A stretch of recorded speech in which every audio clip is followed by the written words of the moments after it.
Today on the Save It for Parts channel, we're checking out the Olight Marauder Mini. Now this is a sponsored video because Olight has sent me a test unit for review, but as with all my product reviews, I try to be completely fair and honest. I try to give the good and the bad, and I'm not just going to push a product because they sent me one.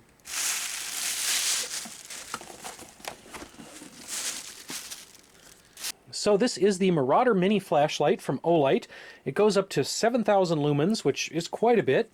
It has a floodlight mode, a spotlight mode, red, green, and blue lights. And this seems like a pretty substantial package. This thing is pretty heavy. As I mentioned, the brightest output is about 7,000 lumens. It also has several different light output levels at different modes, and it comes with a 6,500 milliamp hour rechargeable built-in battery. Let's go ahead and see what's in here.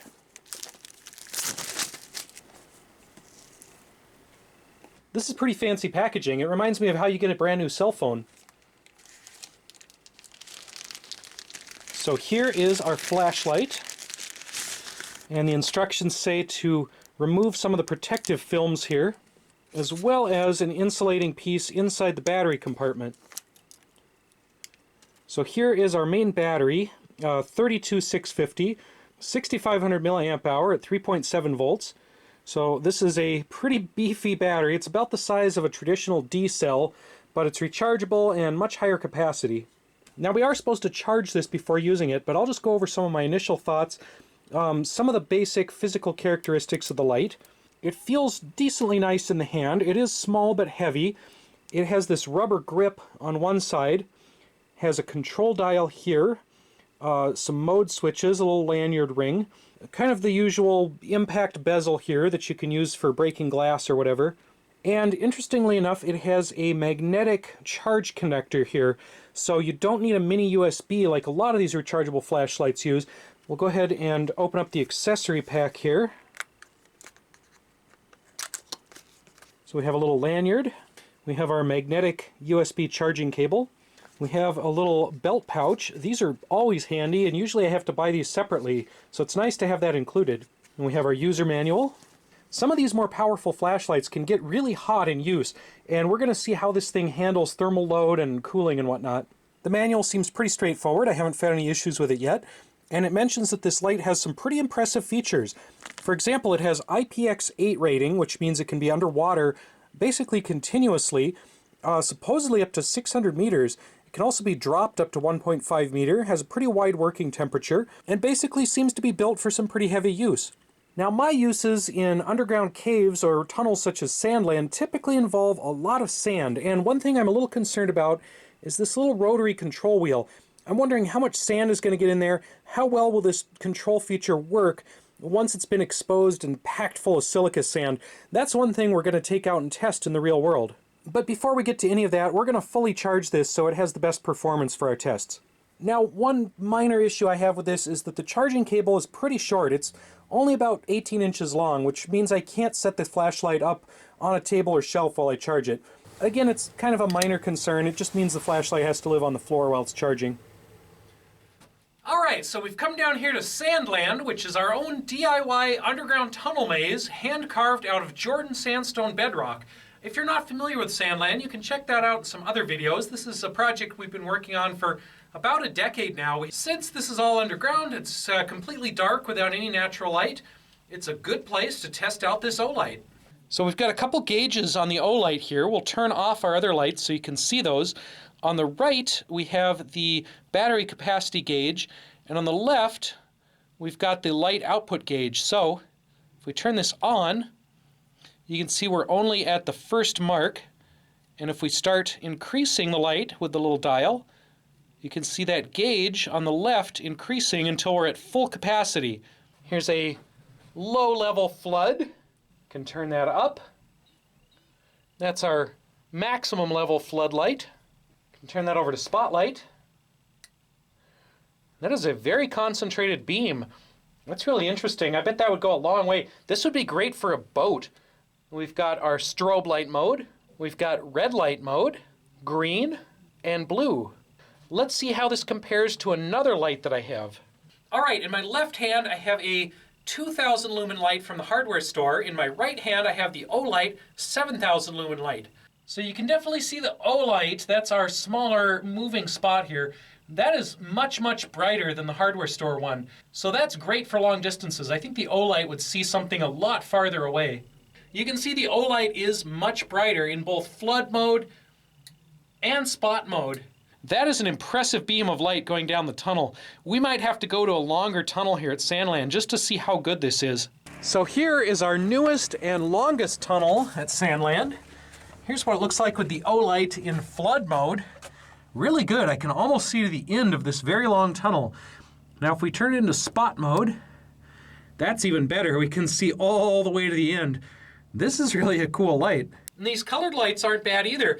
They're not super powerful, but they're pretty entertaining. We've got the regular white, we've got red, which is great for saving your night vision if you're doing astronomy, if you're doing any covert operations and you need to maintain your night vision. Red light is fantastic for that. I don't quite know what the application for green or blue is, but they're pretty fun to have green and blue lights as well as the red. And it has a little built-in vibrator or shaker, so when you hit your max and min, it has a little vibration in here to let you know you're at the top or the bottom of the brightness scale. Let's go ahead and run through some more of the Sandland tunnels with the Olight floodlight mode and just see what does this look like when exploring an actual underground tunnel. I'd say it looks pretty good. This is very bright. This is much brighter than my headlamp. This is a lot brighter than a lot of other lights that I have. And for going through a mysterious underground tunnel maze, even if it's one that I've helped personally make mysterious and underground, I'd say it's pretty good. When Olight sent me this to test, I don't know if they expected me to take it down into an actual underground tunnel, but hey, we like to get the most out of our flashlights. So the front of the flashlight, where I'm holding right now, does get pretty warm, but it's not uncomfortable. All right, we even buried it in the sandstone a little bit. And yeah, we had to blow this out a little bit, but still works just fine. The little clicker works just fine. We've brought the Marauder Mini back home for a few more tests. I've left it on in turbo mode for about 20 minutes now, and it seems like it's just as bright. It keeps vibrating here to remind me that it's in turbo mode. And the bezel, the top area here, has gotten hotter. I can still touch it, but maybe I wouldn't want to keep my hand there for a super long time. It looks like the hottest part of the flashlight is 125 degrees Fahrenheit right now. The main body of the flashlight that you hold is only about 103 degrees, which is definitely warm, but not uncomfortable. So this has a pretty aggressive waterproofing standard. I've used quote-unquote waterproof flashlights before, and a lot of them are just water resistant, where you can give them a quick dip, or you can take them out in the rain, but you can't really put them underwater. I had a supposedly waterproof flashlight on my ROV submarine in the past, and that thing just flooded. Now, unfortunately, my ROV is broken at the moment, so I can't send the Olight down 100 feet in a flooded mine tunnel. Best I can do at the moment is just leave it in a bowl in the sink for a while and see how it does. We'll go ahead and turn it on, and submerge, and we'll come back in a little bit and see if it's still working. All right, we've had the Marauder underwater for about half an hour. Still shining bright. Can still go through all the modes. Yeah, looks like it's pretty waterproof for a good long time. So how did our Marauder Mini do with sand ingestion? Well, we got a little bit inside this round control like I thought, but I was able to just blow that out quickly, so that didn't really seem to cause any major issues. We got a little bit of sand down here in the threads of the battery compartment, but it didn't seem to affect the integrity or the waterproofness.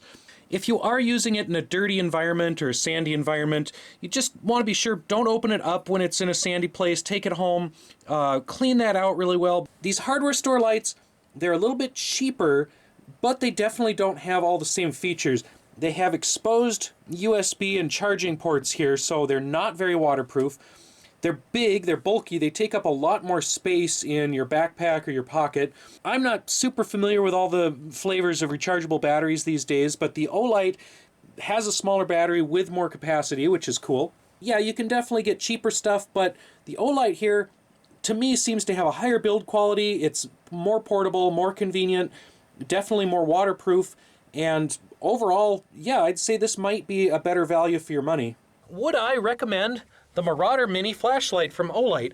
I would say, as a tunnel explorer, as a semi-professional underground tunnel digger, Yeah, I would recommend this thing. It does a pretty good job. It has a lot of cool features. I would say the Olight Marauder Mini is a convenient, flexible, and rugged little flashlight. Now, I didn't test it all the way to destruction. I didn't take it down super deep underwater. I didn't smash it around in the sand for weeks, because I actually want to keep this and keep using it. I don't want to just destroy it right away, but it's already lasted longer out at Sandland than some of the cheap flashlights I've gotten in the past. Now, as far as downsides, I haven't found too many. I don't really like the length of the charging cable. I wish that had been longer. The controls aren't super intuitive. They take some getting used to figure out how to unlock it, how to cycle through the different modes, get into turbo mode, etc. So while there is a little bit of a learning curve to the controls, you get it eventually. Thank you again to Olight for sending me the Marauder Mini to test out, and hopefully this has been a useful review for everyone. Thanks for watching, and we'll see you next time.